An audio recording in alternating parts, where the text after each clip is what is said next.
बहुत समय पहले एक संपन्न राज्य थे जिसका राजा अद्वितीय थे, साहसी, दयालु और अपनी प्रजा से बेहद प्रेम करने वाला। किंतु उसके राज्य पर एक अभिशाप मंडरा रहा था। ऐसा कहा जाता था कि हर शताब्दी में इस राज्य का राजा एक ऐसी परीक्षा से गुजरता है जो उसे अपनी ताकत, प्रेम और निष्ठा को साबित करने पर मजबूर कर देती है। यह परीक्षा न केवल राजा की बल्कि पूरे राज्य के भविष्य की दिशा तय करती थी। नमस्कार दोस्तों, चलिए सुनते हैं इस पूरी कहानी को। तो लास्ट तक बने रहिएगा हमारे चैनल आरके स्टोरीज पे। अगर इस कहानी से आपको कुछ सीखने को मिला हो तो आप हमारे इस वीडियो लाइक करके हमारे चैनल को सब्सक्राइब कर लीजिए। चलिए दोस्तों, अब कहानी की ओर चलते हैं। राजा को एक रात सपना आया।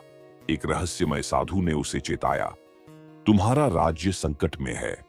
यदि तुम इस संकट का समाधान नहीं करोगे तो तुम्हारे राज्य का अंत हो जाएगा। परंतु याद रखना, यह यात्रा आसान नहीं होगी। तुम्हें अपने सुख और ऐश्वर्य को त्याग कर अज्ञात रास्तों पर चलना होगा। राजा ने अपने मंत्रियों और रानी से यह बात साझा की। सभी ने उसे इस यात्रा से रोकने का प्रयास किया, परंतु राजा ने कहा, यदि मेरी प्रजा का जीवन इस बलिदान से बच सकता है तो मैं यह यात्रा अवश्य करूंगा।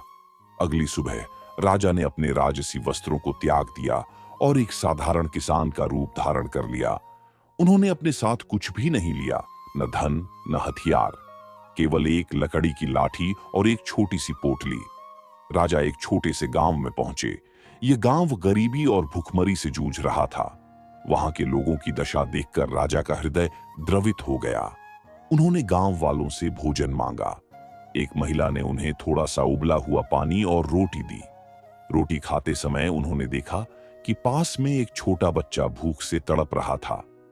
राजा ने वह रोटी उस बच्चे को दे दी। बच्चे की मां ने कहा, आपने अपनी भूख के बावजूद मेरे बच्चे को भोजन दिया। आप जरूर कोई साधारण व्यक्ति नहीं हैं।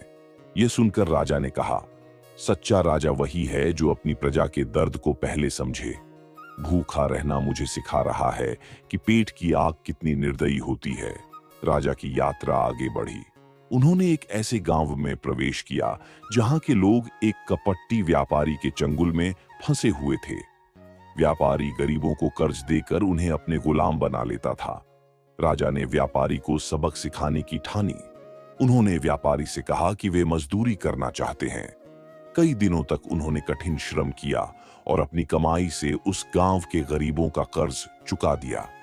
लेकिन जैसे ही राजा ने व्यापारी को चुनौती दी, उसने झूठा आरोप लगाकर राजा को बंदी बना लिया। बंदी अवस्था में राजा को अपने परिवार की याद सताने लगी। उन्होंने सुना कि उनके राज्य में महामारी फैल गई है। राजा का हृदय पीड़ा से भर गया, लेकिन उन्होंने अपने कर्तव्य को याद किया और अपने दुख को पीछे छोड़ दिया। एक दिन बंदी गृह में एक वृद्ध व्यक्ति आया।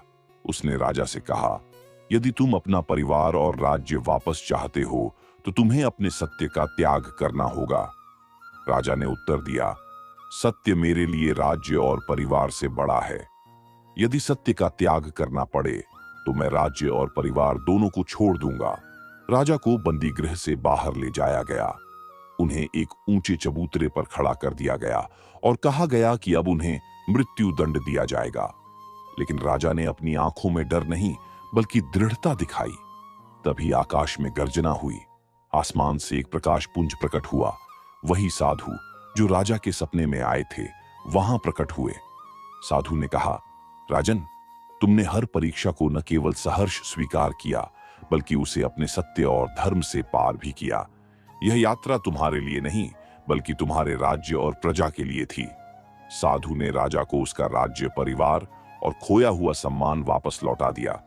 उन्होंने कहा, तुम्हारे जैसे सत्यनिष्ठ राजा के कारण यह राज्य युगों तक फलता फूलता रहेगा। तुम्हारी परीक्षा ने यह सिद्ध कर दिया कि सच्चा राजा वही है जो न केवल अपने सुख का बल्कि अपने प्राणों का भी त्याग कर सकता है। राजा अपने राज्य लौटे। उनकी प्रजा ने उनका स्वागत किया, लेकिन अब वे पहले जैसे राजा नहीं रहे। वे एक ऐसे शासक बन चुके थे जो हर कठिनाई में अपने लोगों के साथ खड़ा रहता। ये कहानी हमें सिखाती है कि सच्चा नेतृत्व बलिदान और निष्ठा से परिभाषित होता है। जब हम दूसरों के लिए अपने सुख और आराम का त्याग करते हैं तभी हम वास्तव में महान बनते हैं। याद रखें, जीवन में सबसे बड़ा बलिदान वह है जो दूसरों के लिए दिया जाए।